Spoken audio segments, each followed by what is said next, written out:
Well, Bev, don't you just love talking about relationships?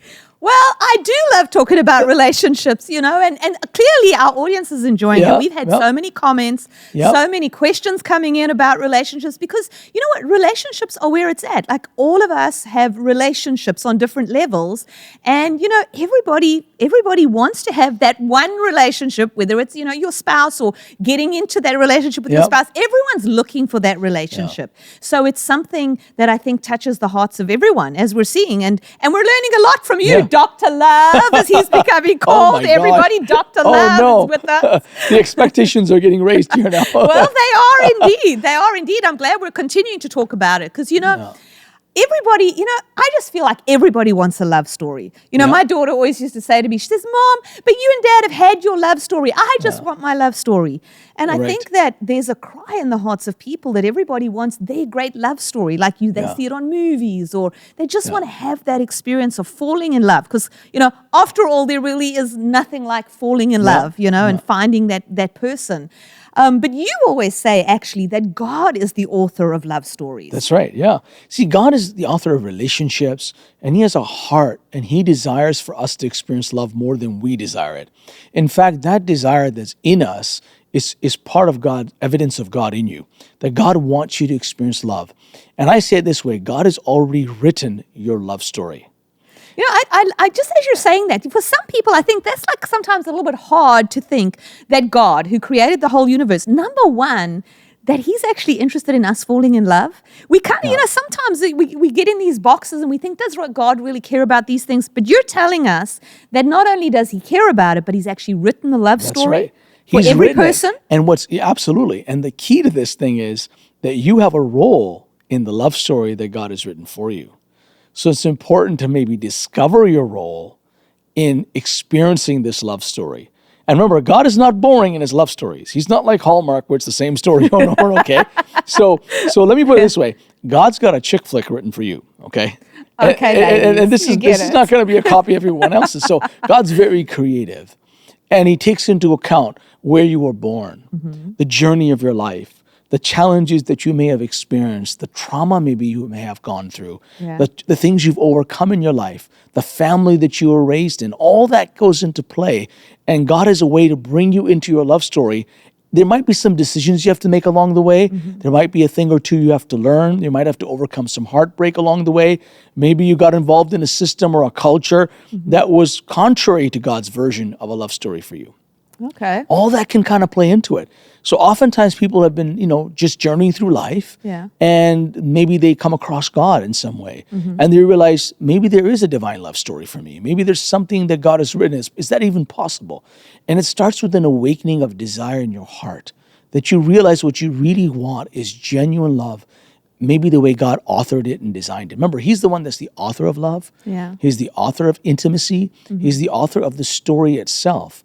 And in God's love story, or His movie of your life, so to speak, you have to be the real you. You can't pretend to be another character. Oh, wow. And you see, our culture and our world is trained us to be someone else to find love, not be yourself. Okay. To be yourself is almost a detriment in the dating world, right? And so we have this system of dating that hasn't quite been working for people.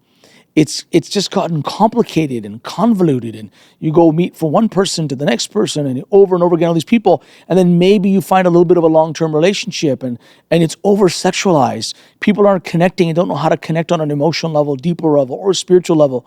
And then maybe they, move in together later on, and then that 1 in 5 people that move in together end up getting married. And then over 50% of those people get divorced anyway. Yeah. So something's not working. So it's kind of what you're saying is it's not working, that although God has a love story, so you're saying number one, that God has a love story for everyone. He does. That people aren't excluded, no matter who you are, where you came from, how much money you make, God has a love story for you. But you're saying that the way that we get to that love story, well, if we look at what you're saying is that we're dating or trying to find that person doing these different things, that's not working. And we kind of know that. Yeah, statistically it's not. And not that there's always exceptions, right? Of course. Yeah. And there's always exceptions because there's still let's say, 42% of people that stay married. But are they happily married? And that's a really great question, because Right? just because the statistic says that, I mean, I think that's a good question to ask. Are they happily married, Yeah. or are they just kind of sticking it out? Yeah, and so, and the idea is that if you're single today and you're like, hey, I'm really desiring to meet someone or marry the right person and build a real legacy together, dream together, find a real partner. If you're in that phase of life, you have a chance to make the right choices today. Okay. You can learn from, if you're married, you have a chance to level up your marriage by some of the things we talk about. But today, if you're single and you're like, hey, I'd love to experience God's love story from my life. What could that be? What could it look like? Well, the hope is this is God's heart. It's his passion to help people experience love. Remember, he's the greatest lover of all time. Okay. He loves like no one can love. Yeah. And God is a romantic. And he gets involved in the details if you invite him to. Okay. If you maybe if you listen and pay attention and don't want to go at it your way, and maybe go about it God's way, you might be surprised how God can introduce someone to you, bring you into someone's life. And so there's many things I've seen, in Scripture and God's ways in which he works and brings love stories together. And I've seen this in my life. I've prayed for people, as you know. 90% of people right now, statistically, we pray for. I'm seeing them find love, experience a love story, get engaged, and get married. Yeah. So we're getting some results here by the grace of God. You're getting some results, and that's really cool. But what I'd like to ask you to do today to help us, is because what should it look like? I know you say God has a love story for everyone, and they're unique. But what would it look like? Can you give us an example of what would God's love story look like if we go the dating route, which we've just heard is not really working? Getting on a dating app, dating 10 different people, trying to figure out who's the right one for you. If that's not working, is there a picture you could paint for us? Is there a biblical story you could show us, a picture of what does God's love story kind of look like? Could you give us an example? Absolutely. And there's many stories in the Bible. And I'm going to go to one particular one. And it's the story of a couple by the name of Boaz and Ruth. Yep. And the backdrop of the story is Ruth is a Moabite. So she's a foreigner to the nation of Israel, has no relationship with the God of Israel or God of creation. And she is married to some Israelites. And so Naomi and her husband, they moved to this country of Moab in the middle of an economic crisis. Okay. And, their sons marry two daughters who happen to be two sisters. One is Ruth and one is Orpah. Yeah. And they get married and tragedy strikes their family. The husband dies, and the two sons die. So Naomi, the mother-in-law, is left alone with two daughter-in-laws, and they're living in a foreign land. And so Naomi says, hey, listen, girls, you're very young, you're beautiful, go back to your family, go get married. Go get married again. Yeah, you're beautiful enough to get someone else. You're going to easily find a husband. It won't be a problem for you. And the girls say, hey, listen, no, we're not going to leave you. You're alone. We'll go with you, because she wants to go back to Bethlehem. And she says, I'm leaving. There's no point for me to be here anymore. And they said, no, we're going to go with you. And she goes, no, you're crazy. You just go back to your families. Don't worry about it. Long story short, Orpah, one of the sisters, says, okay, I'm going to go back to my family. Yeah. But Ruth says, no, I am not going to leave you. In fact, she makes this covenantal statement to her, which demonstrates the loyalty of her heart. And she says, your God is my God. Your people is my people. Where you live, I will live. Where you die, I will die. I will not leave you till death does me part. So she clung to Ruth in a covenantal sense is what it means. And I just want to stop you for a moment, because that's really interesting. That's an interesting response from someone. A young girl from another nation. That tells me a lot about Ruth as a person. She wasn't, do you know what I'm saying? Because as a young woman, you'd kind of, I want to get married again, go back to my family, my culture, where I come from. But there's something that really goes on here where she covenantally, I like the way you say that, she says, no, I'm going to go with you. I'm going to be part of you, and I'm with you. Yeah. And what's interesting about this is she recognizes the God of a different culture and a different people. Yeah. There's something intuitive in Ruth's heart, and this is a key point here. There's something in you that's always drawn to the living God. And because he's the author of relationship, he'll draw you to himself. So the first relationship we should always focus on is our relationship with God. And that's what Ruth's doing. So Ruth is in the midst of a tragedy and a crisis where her own mother-in-law thinks God did this, but it wasn't God that killed everybody. Yeah. But she's bitter, basically. Yeah. And here's the daughter-in-law who doesn't even know her God, believes that he's good and that he's worthy of giving your life up to. She has no guarantee if this God will accept her. Yeah. She has no guarantee of the future. She's got nothing, and she's already experienced tragedy with the sons of this woman. And she's actually outside of the Jewish culture per se. That's right. But would it be fair to say that God was kind of drawing her, even in the midst of her pain, obviously, of losing her husband? There was something that God was drawing, and she was responding to God and saying, I'm choosing you in this place of heartbreak and pain. And that's really the first point of pivoting from your negative experiences in relationships to setting the course to a love story that God's authored for you. And that is recognizing, where is God drawing my heart? Where is he causing me to be interested in him? What doors is he opening around my life to draw me into a relationship with him? That is the first place where you begin to move maybe out of your brokenness perhaps, or you don't even believe it's possible to experience love anymore. Yeah. Whatever the case might be, you start to recognize, let me start to develop a relationship with God first. And that's always key. And that's what this woman is doing. Ruth's got some interesting qualities. Right off the bat, she's choosing God in the midst of a crisis. Okay. She's not running to get married like her sister Orpah. And she's willing to go with no guarantee. And she makes a decision, like, this is a major commitment until I die. I don't care what happens to me. I'm going to serve your God because he's really God to me now. So she first makes a commitment to accept God. That would be today someone saying, I really am going to serve Jesus. I'm going to go his way. I'm going to go where you're going, God, where you want to take me, the future you have for me. I'm going to trust you with that future. Yeah, it's kind of like a form of surrender, right? That's really... She surrenders. So this is key. Where are there points in your life that you start to see God tugging on your heart, pulling on your heart and saying, hey, I want to get to know you. Yeah. Maybe you haven't had the greatest experiences, but I want to show you what love really looks like. And that's what she puts her trust in. Yeah. The other thing about Ruth is we see that she's extremely loyal, right? Yeah. She's choosing loyal to stay, yeah. You know, husband's gone, tragedies in there. Yeah. Opportunity to walk away. She goes, I'm not going to leave you, Naomi. And so they move back to, Israel, and they move back to Bethlehem and the region, actually. And they're over there, and there's this guy, Boaz. So here's this guy who's established himself in the community.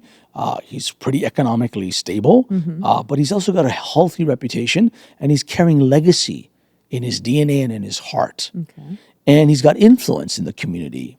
And so, he's in the agricultural business, or at least one of the arenas of his workplace. Yeah. And he's busy about his life, busy about business. And so Ruth moves in, and she wants to have provision for her family. So she goes out, and she's going to go harvest or glean from the fields where there's grain. Okay. And so she's going to go do that. And what they used to do in Israel is, for foreigners, they leave a portion of their field untouched in case a foreigner is there and they don't have a field, so they can come work and, glean themselves the grain. Just get some food. Yeah, and you can have food and nourishment and provide for yourself. It was kind of like an act of mercy and compassion. Yeah. So she comes to this culture, discovers this is what's possible, and she goes, okay, I'm going to humble myself. I'm going to work hard. And she goes to these fields, and she goes, I'm going to go work today. And she stumbles. The scripture says in Genesis and in Ruth 2 that she happens to stumble on Boaz's field. Okay, it sounds like a God thing. Yes. Happens to stumble, or God. Exactly. She ended up there. She ended up there. She didn't know where she was going, and when she ends up at this field, she talks to one of the managers and overseers, the general manager of this whole operation, and says, "Hey, can I glean here?" They said, "Sure, no problem." So then later on in the day, she's been doing this since early morning. Later in the day, Boaz comes in from Bethlehem, from the city, comes to town and kind of sees what's going on with his business. He comes into his field. Now, something very important. Boaz was busy about his business. He was busy in his field, in his vocation, in his area of assignment. Men, this is a great example. If you stay busy about your assignment, you get focused on what God's really calling you to do, whatever degree you have insight about it, that's where you need to be. Because God is going to bring your potential love story in the field where he's called you. Wow, that's good. That's really good. And it's the same thing. It's the same principle God used with the first lady of creation and Adam. He put him in a garden, gave him responsibility, and said, "This is your assignment. Guard this garden, cultivate this garden." And God built his relationship with him first. Okay. He created man first and woman later. That's important. So God wanted to establish a relationship with Adam. And when he got that relationship to a point and gave him responsibility, he said, "Hey, it's not good for you to be alone. Okay. I'm going to bring your helpmate. I'm going to present her to you." Then he brought the first lady of creation, took her out of man and presented her to him. And he goes, "Wow, you are of me. You're bone of mine. You're a bone of bone and flesh of flesh." It's incredible. And he got to see into her and build a great relationship. However, in like manner, God's about to do the same thing. That's what I was just going to say. So this is the picture of that you're showing me of Boaz. Like Adam was working in the garden. Here's Boaz working in his field. Like you said, he was in agriculture, about his business, doing what God had called him to do, putting his attention there, not running around doing other things. So he's doing that, and while he's doing that, then God is going to bring someone into his field. And present someone to him. And sometimes we don't pay attention to that. But when we're so caught up in the other way of meeting people, we don't focus on what the Holy Spirit might be doing in our life. Okay. In this case, Ruth is paying attention. She's turning a tragedy into something positive without even knowing it. Yeah. And so she happens to stumble on. That's divine providence. That's God's sovereign hand that says, "Hey, Ruth, just go a little bit further today. Yeah. Now you're at the right place." But she had surrendered, like you said, she surrendered to God. Yes. She put her future in God's hand, and then God divinely led her to the place she was meant to be. She began to play her role in a love story that she didn't even know about yet. You see what she's doing? So she's responding, and see, when she made the statement to Naomi that your God is my God, your people are my people, someone else was listening. That was God. Wow. God was saying, what are you saying, Ruth? I'm your God? My people are your people, the people where I intend to bring the Messiah through, the people that I've collected and brought together to fulfill my promise that I made to Adam and Eve in the garden, that the seed of the woman one day will come. That Messiah, that seed, that prophetic promise, you actually care about my people that are going to be the conduit of this promise to bless all mankind? See, God's listening too. And that's what we're saying. God is so real. That's why when he draws your heart, like you drew Ruth's heart, he starts to set you up for a love story. But sometimes we're impatient and we want to run off and do our own thing and do it the way we think it's going to be and try to make it happen our own way for various different reasons. Sometimes we just got to slow down for just a moment. And also you have to trust that God actually has something good for you, because most of us, you kind of think, if I have to trust God, it's going to bring me some ugly person that I really don't like and I'm really not going to get on with, and it's never going to work, because we have this wrong idea about God, the author of the love story. And there's a place where we have to learn to be able to say, okay, God, you've got a really great love story for me. And I want to trust you. And also, God is the author of attraction. Attraction is a mystery. That's why you shouldn't be attracted to everybody. You got a problem. There's a problem, right? If you are. But you've seen couples where you're like, I wonder what happened here. And they are madly in love with each other. And you look at them and you say, I don't know what's happening here. But for some reason, you're really attracted to her or she's attracted to him. And you're like, I don't know what's happening here. But that's the mystery of attraction. Yeah. And so this is the key to people. So someone's like, hey, what do I do in the meantime? Well, while you slow down and you build your relationship with God, develop your identity in God and focus on building your character. Focus on becoming the unique version that God, remember, because the real character that you are is the one that's going to play the role in the love story. That's right. You got to be that person. You got to be you now. But you've been living in a culture where you're taught to hide who you are. Yeah. You're taught to not change who you are. And you're taught to change your body parts and put the Botox here and everywhere. The Botox here and and you got to add, increase your butt size and do this size. Exactly. And they want to make you look like a Kardashian before you know it, you're walking around with an unauthentic version of yourself. And they're so busy trying to impress others and be liked by others rather than just being who you are. Because the mystery of attraction is activated because you don't want everyone to be attracted to you. Yeah. That's not going to give. If that's how you're seeking validation, then perhaps you need to change that and realize when you become who you are, you want the right person to be attracted to you. Whoa, right? whoa. You see, you always just drop bombs like that right in the middle of any conversation, because that's a really key thing. We're changing who we are because we want lots of people to be attracted. And that's a validation issue. That's right. So if you need a lot of people to be attracted to you, that means that something in you is seeking validation from that attention, perhaps because you feel unworthy of who you are or you don't yet know how valuable you are. But when you get to know God, who's the true example of love, which will cause you to be trained on a conscious and subconscious level to recognize genuine love when it comes. Okay. But if you're not trained, you could miss love right in your face. Yeah. Because God's going to give you genuine love that is spirit, soul, and body. There's going to be attraction there. There's going to be genuine chemistry. There's going to be honor, respect, and love. All that's going to play into it. And it's going to be exciting. And it's going to be long-lasting. Because in God's love story, it's not like a firecracker and then it fizzles out. Yeah. In God's love story, it deepens over time. That's like right. when women say that, I want to be chaste, what do they really mean? Do they want a man to come and conquer them? Because when a man hears chase, he thinks conquering. For him, it's just a conquering moment. And once he conquers you, whether he marries you or not, he stops pursuing you. Yeah. What women really want is to be pursued. And not pursued in the beginning, but pursued for the rest of their life. Pursuing means, what does it mean? What do you really want? You want him to continue to want to get to know you. As you grow, as you change, to help you blossom, to help you grow. When you get around a real man or a Christ man, as we talk about often here, when you get around that kind of man, as a woman, you're going to blossom.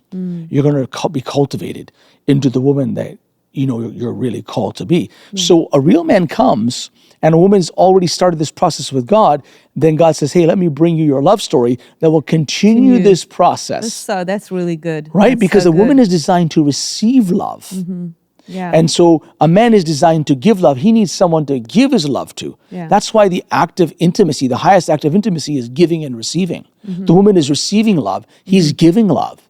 Because that's how it works. But it's not just physical. It's like that emotionally, mentally, intellectually. It's like that spiritually. There's such a dynamic that God wants to play out in the love story. But sometimes we have to retrain ourselves to become the person who God actually called us to be. Or maybe even discover that person. And as we start to live that out, God says, now you're getting ready for me to present you and place you in the proximity of the love story that I've got reserved for you. And that's why that surrender to God in the first place is so important, because it starts that change in you to become that person that you're meant to be, so that when you come into proximity with that person, you actually, there is that attraction and you are attracted to one another. I mean, I know Robin and I, when we met, we always used to joke, because I said, if you'd met me 3 years earlier, we would not have been attracted to one another because, the Lord was working with me and had to work with me to bring me to a place. I see that now as you're talking, And that's important, to pay attention to what God is doing in you. Not just what's happening around you. So a lot of times people are externally motivated by what's happening. Oh, here's this guy over here. Here's this girl over here. And, just slow down for a moment. What's God doing in you? Yeah. What's you working out in your life? How is he drawing you close to himself? How is he helping you work on your identity? That's important. How is he helping you focus on building your character? See, Ruth, in the midst of crisis, could have gotten bitter. Yeah, but she didn't. She started working on her character. She started drawing close to God. And in her identity. Yeah. She came to him. So that's a real key. Right? While you're turning to the Lord, working on identity and character, as you're, moving into being the person that God has designed the role for. And there's a beautiful promise that God makes. He says, if you draw near to me, I will draw near to you. So Ruth started to draw near. Yeah. Started to make room for God in her heart, in her life, in her broken life. Yeah. And God said, no problem. I'm going to bring you into my town, my city, my people. I'm going to do something for you. Now, God knows what he's about to do. She doesn't. Yeah. So back to the story. Right, back to Boaz. Boaz is coming to see his field. Yeah, and he's in his field. Yeah. He's in his assignment. He's busy with doing what he's supposed to be doing. And he walks in and he notices her. And he asks one of his general managers and says, hey, who's that girl? Now, first of all, Ruth was gorgeous. She was a Moabite. She was an exotic woman. Yeah. There was not many of them around. Yeah. Okay. Yeah. Okay. Yep. And the Moabites were known to be beautiful. Okay. And so here she is. She's a young, beautiful lady, and he notices her. She catches his eye. Oh. Now, he had a lot of women working for him, and he had a huge staff working for him. He had multiple fields, but he notices this one girl. See, men are like that. Okay, they'll notice. They'll notice who you are. Yeah. But understanding, and some women are like, oh, I see a lot of men noticing me all the time. That's what we're talking about. You're going to notice there's a difference here. Yeah. Boaz here notices her, but he wants to pursue her rather than chase her. Okay, which is what you were saying earlier. It's different. Right. So when you chase a woman, you just want to conquer the woman. So when a man chases you, ladies, he just wants to conquer you. So if he was chasing her, he would have sidled up to her and say, what's your number? Whatever, cheesy line. Yeah, he would have started. So he's like, no, because number one in Boaz's heart, because he represents a wise man. He represents a Christ man. He represents someone that's been through some pain, overcome some things, he's built some things, and he has an appreciation for what real manhood is. So he represents a real man. Yeah, right? Always we would say a Christ man. A Christ man. A picture of that. And just because someone's a Christian, remember I've said this before, it doesn't mean they're a Christ man. Yes. They may still be an unchanged man, like Paul said. You're still a child, you haven't grown up. Yeah. So it takes time for Christ to form in us as men. But as that process develops, he represents that. This beautiful love story represents it. So here's Boaz, and he notices her, and he says, hey, who's that girl? He goes, oh, she's Naomi's daughter, and she's the one that moved from there. He goes, oh, yes, I heard about her. And then what he does, without Ruth knowing, he actually says to all the young men, listen, you're not going to touch her. She's off limits. Wow. Don't touch her.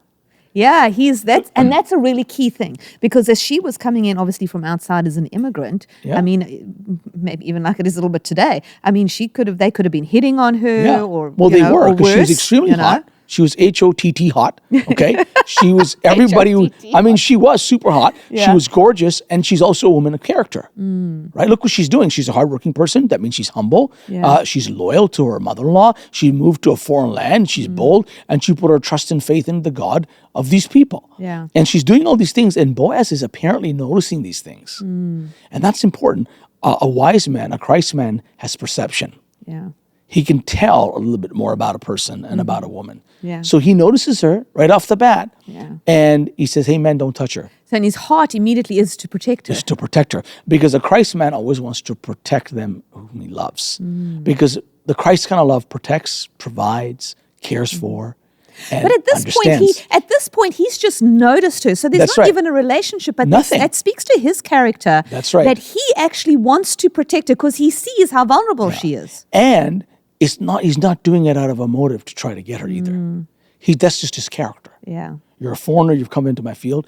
And then they introduce her to him, and he goes, hey, welcome here. And he says to her, listen, I've actually already commanded my young men not to touch you, and I want to ask you something. Listen to me carefully. Stay in my field the whole season. Okay. That's how you're going to be safe. He cares about our safety. See, a Christ man brings safety into the relationship.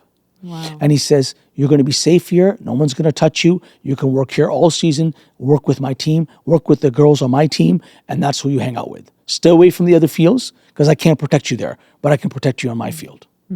See what he's doing? Yeah. Such favor. He's showing her favor. Now, something important. So I call this a proximity relationship. Okay. Meaning, pay attention to whose proximity God brings you into, or whom God brings into your proximity of life, through life. Okay. Might be a coworker, might be a friend, might be somebody in a different profession, might be somebody you met. Who's coming into your proximity that God's bringing who's kind of coming around you? Yeah, and doesn't have a motive. Yeah, and is actually showing you favor. Yeah. Are you seeing? Yeah, he's showing her favor. And then he turns around and says, hey, listen, you can eat with my team. You don't have to be like a foreigner. You're like family here to us. Yeah. You're like one of us. That's favor. Yeah, these are favor and signs to her that this is that. It's kind of like something's going on. Something in you's got to be like, he's kind of pursuing her a little bit, but it's a noble pursuit. He says, I don't want you to be an outsider. I want you to come on the inside if you choose. Yeah. Come and join our team. It's like he's making space for her. He's making room for her. He's not chasing her, though. Yeah. But he's making room in an invitational way. I want to make sure, without any intention or motive, whether he gets anything out of this or not, he wants to take care of her. He puts her first. Okay. That's a sign of a Christ man. Okay. So different kind of man. Yes. So here Ruth is hanging out with them, and she says, hey, listen, I'm so grateful. She humbled herself and thanks him and says, I'm so grateful to what you're doing. That shows her humility. Because why am I such a recipient and a benefactor of this favor on your part? Yeah. Smart woman. Yeah, she recognized it. She recognized something was going on here. And he goes, I've heard about you and how you put your trust in the God of Israel. And I pray that he will reward you. In other words, I've seen your character. And what he's really telling her is, I know you're beautiful. I know you're pretty. I noticed that. But he says, I saw something more deep in you than that. I saw your character. Okay. See, a woman that's beautiful with character is extremely attractive. Okay. And you talk about character and humility and identity and beauty. A woman becomes more beautiful with these qualities anyway. But she was already beautiful. But this inner beauty began to make her shine. So when Boaz saw her, that Hebrew word that he noticed her, she goes, why did you take notice of me? It means you regarded me. You saw beyond the obvious. Okay. He saw her as a woman, not just the outer beauty, but he saw who she is. He saw the character. He saw the fullness of who she was. Right. And I always kind of would think about it in the way that that's what God enables you to see in the one He wants you to notice. You see things that other people don't see. That's right. That's right. And in the world we live today, it's all about people seeing you. Remember, we're talking about that earlier. Yeah. And oftentimes people feel like they're seen by a lot of people, but they're never truly seen. Yeah. Boaz says, I actually see you. Yeah. That's a sign of a Christ man. I see you. I see your character. I hear your journey. What you've done is so noble. It's so amazing. Yeah. That's what he does. Yeah. And he favors her. And then what he does is after this, he goes to his staff and says, hey guys, she's going to be cleaning in the fields now. Don't treat her like a foreigner. But do me one more favor. Take the grain, break it up yourself, put it in her path. Okay, that's interesting now. Yeah, now I'm really just making some more provision for you here. What is he doing here? He's trying to preserve her dignity, Yeah. but he doesn't want to know that he's helping he wants her. but now he actually wants to provide for her, Yes. but without it being like a big deal, like Yes. I'm taking care That's of you. right. He's actually making a way without taking away because her he doesn't self-respect. want credit. He's not trying to get something from her. He's trying to get something to her.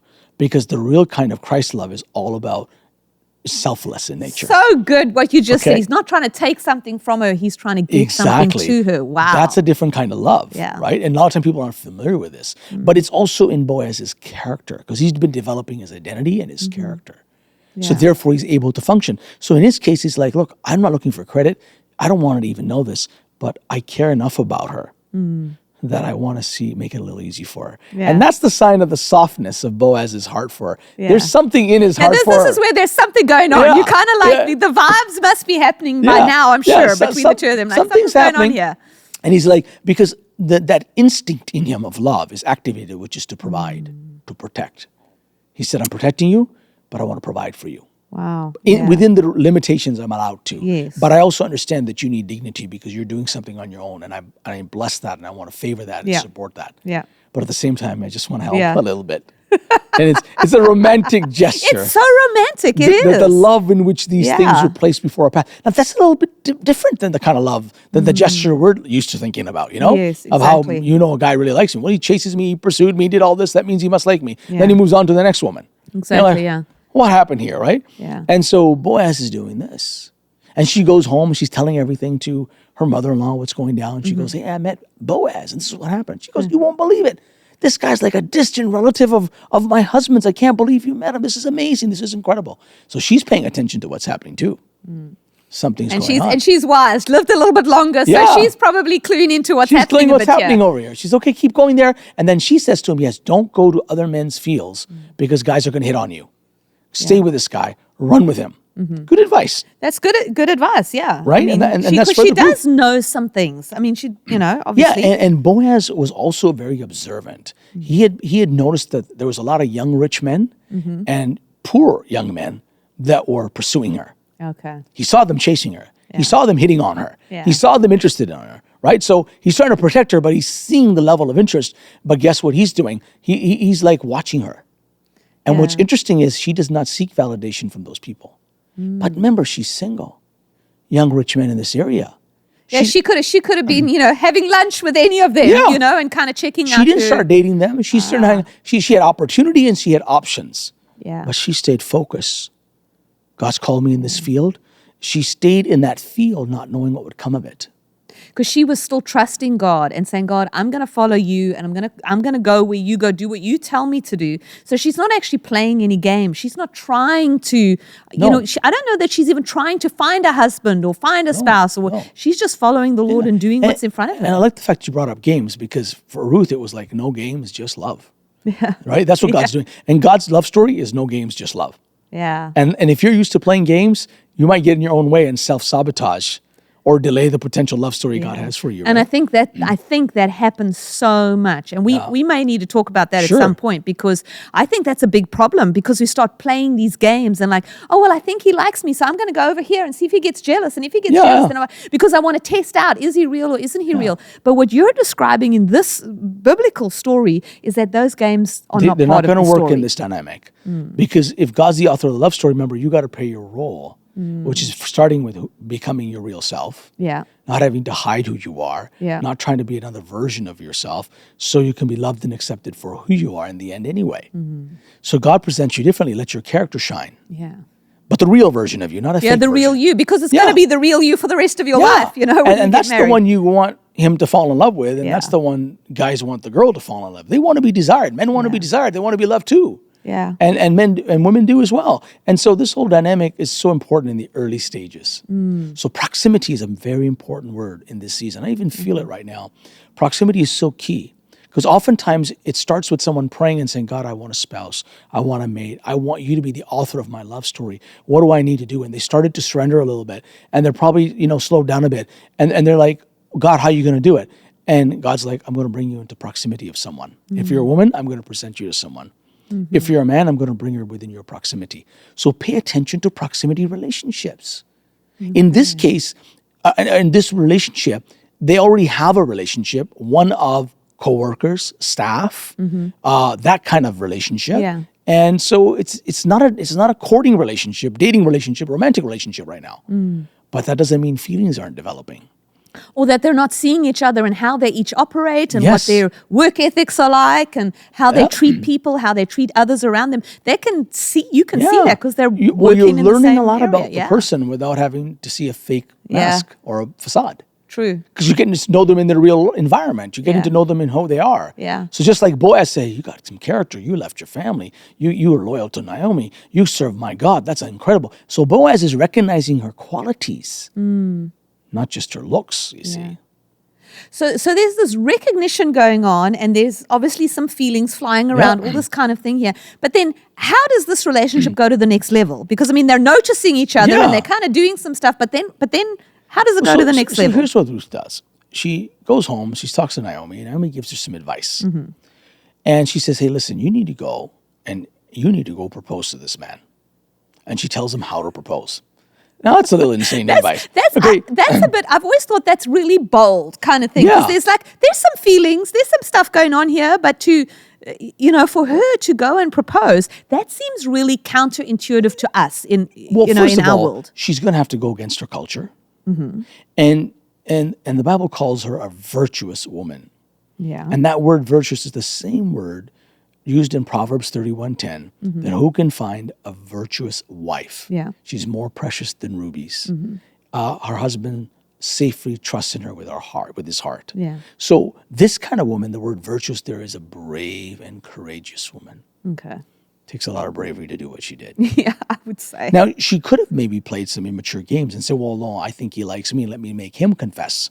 No, I want him to propose. Yeah. Right? And I'm not advocating that you meet somebody on the street, girls, and you go chase him and you go, please, that's not what I'm saying. Yeah. What I'm saying is this is a love story. Yes. It may not be your love story that's listening, but you might have to play a role in the love story. And in this case, he's asking the woman to do something that is out of the ordinary. Yeah.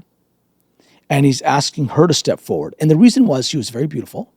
A lot of young rich men or young poor men were all after her. And it's like she had options. She had choices for whatever reason.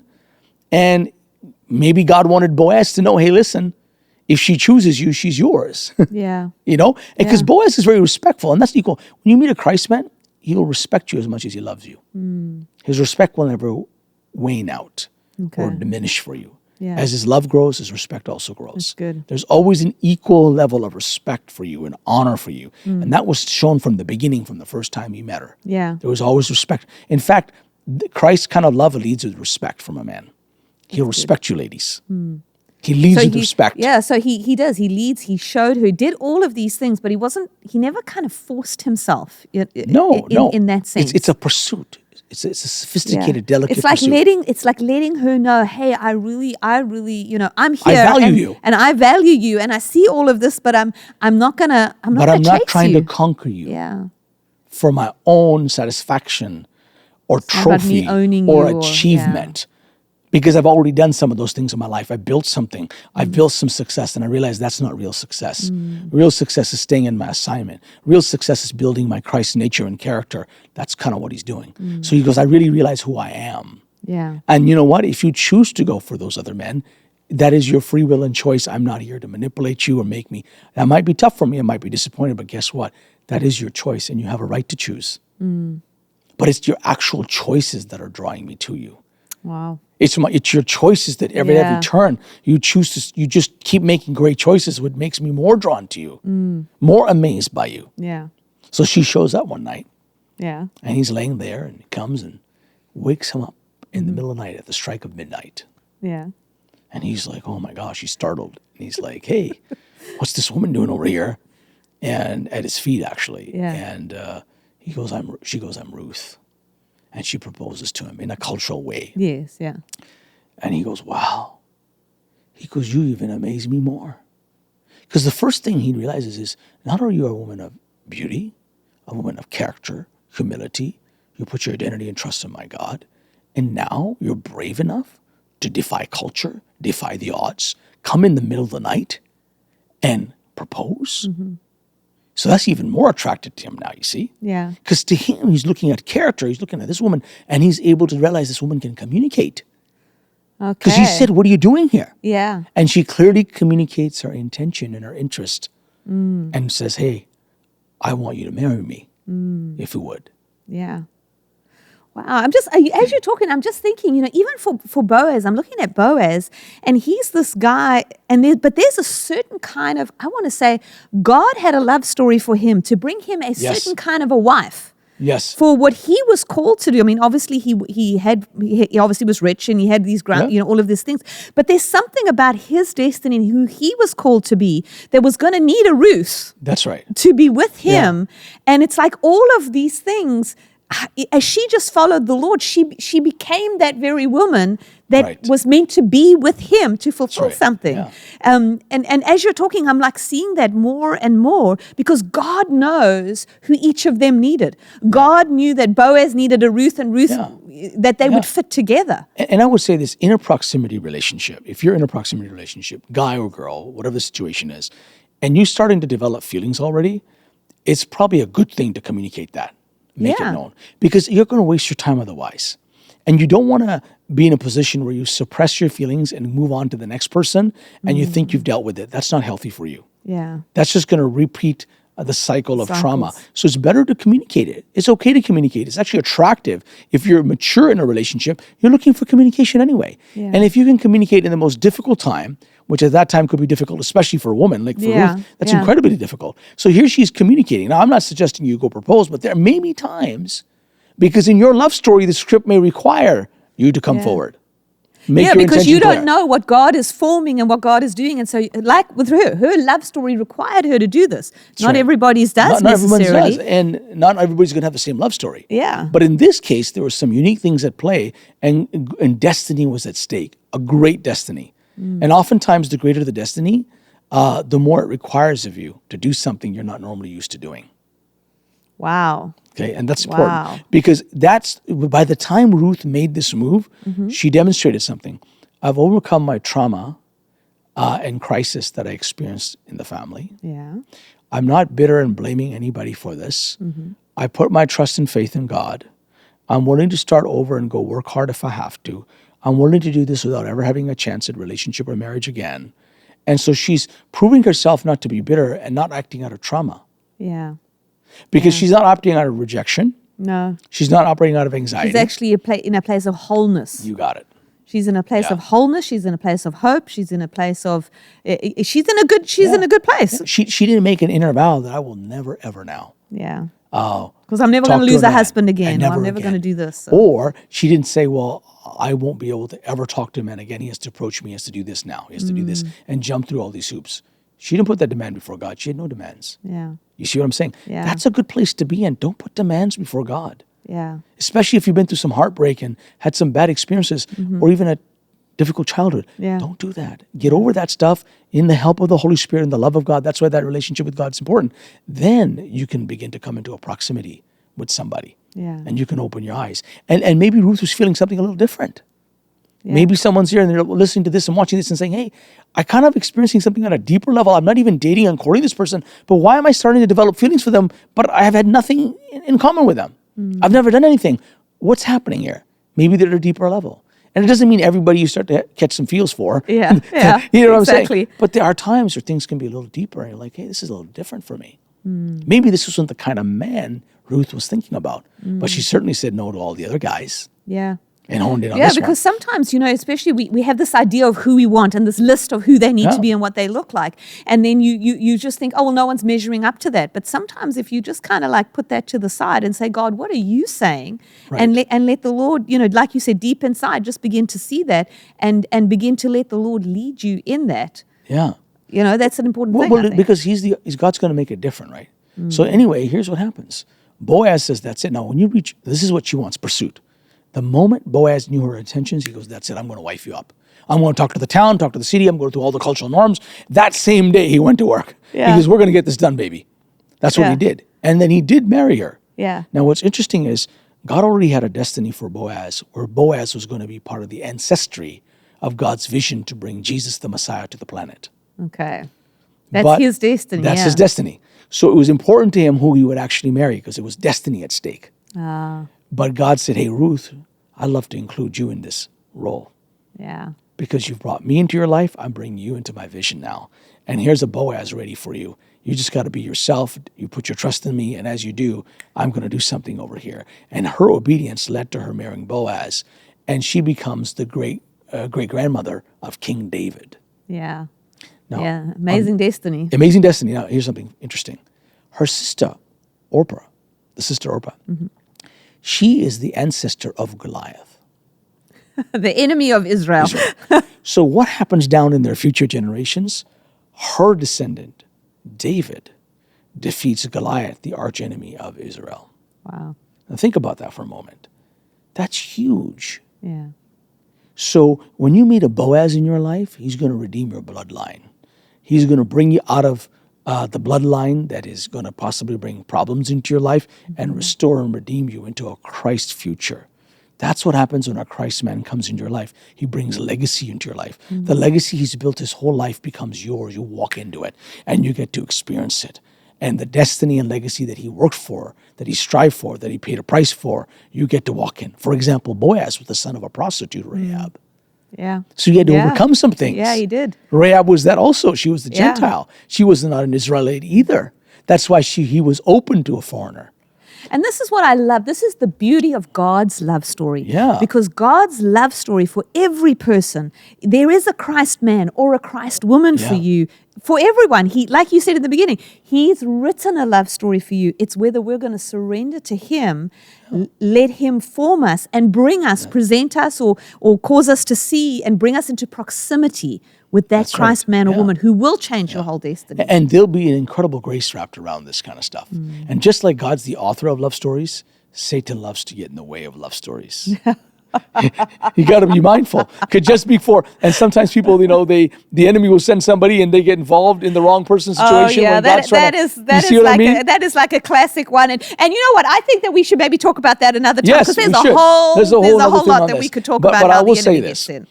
While people are waiting to be brought into proximity or recognizing a proximity, or even people say, "I'd love to have a Boaz." By the way, Boaz means swiftness. This guy was swift, man. I want a swift guy. He was like, I'm getting things done. I'm going to wife you up, right? Yeah. And he took to lead. He took charge. And so it's not like he couldn't chase her. Yeah. He wasn't trying to conquer her. Yeah. He's trying to pursue her heart because pursuit is a heart condition. To be pursued is someone and if they love you with their heart, they're going to pursue you for your whole life. Yeah. That's what you want. Yeah. But here's the thing. People say, God, I want a Boaz or I want a Christ man.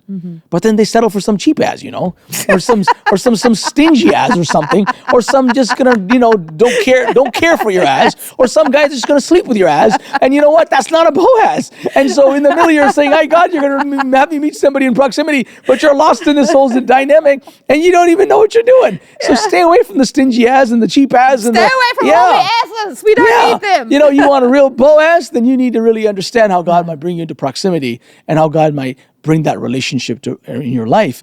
And so it's important. And that's why I'm saying pay attention. I was going to say, it takes time for you to prepare, but when God is going to put you in it, then it moves quickly. It moves quickly, right? And so that's kind of important to pay attention to. So anyway, that's just one example of a drawn-out story that we shared today, and a little bit of how God may choose to work. I'm trusting that this has just encouraged people to understand God has a love story for you, and you want to get yourself in position for that love story. So make sure that you subscribe to the podcast so that you can listen to the next piece of Boaz and Cheap As and every other as. And like us on your favorite social media platforms. Drop us a comment below. We'd love to hear from you, and we'll see you next time.